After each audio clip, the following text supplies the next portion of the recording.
Praise the lord. సజీవుడైన యేసుక్రీస్తు వారి గొప్ప నామములో వందనాలు. ఈరోజు దేవుడు ప్రేమించి ఇచ్చిన మాట, నిబ్బరము కలిగి ధైర్యముగా నుండుము.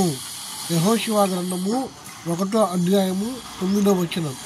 మనము నిబ్బరము కలిగి ఎలా ఉండాలి అంటే, దేవుని పైన మన భారము వేయాలి.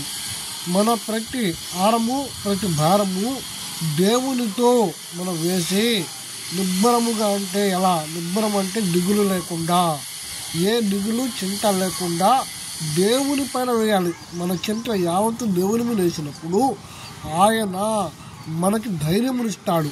ఆ ధైర్యముతో మనము ఆ విశ్వాసముతో ఆయనతో నడవాలి. ఆయనతో నడిచినప్పుడు ఆ ధైర్యముతో ఎనలేని ఘనమైన కార్యాలు మన జీవితాల్లో మనం స్వతంత్రించుకుంటాం. అందుకనే నిబ్బరము కలిగి ధైర్యముగా నుండుము. అనే చింత యావత్తు నా మీద వేయము అన్న ఈ రెండు మాటలు ఒకటే. ఇదే యెహోషువ కూడా ఇచ్చాడు, నువ్వు నిబ్బరము కలిగి ధైర్యముగా నుండుము అని.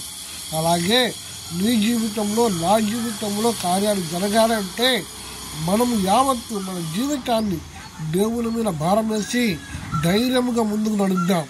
దేవుని కొరకు ఘనమైన కార్యాలు పొందుకుందాం.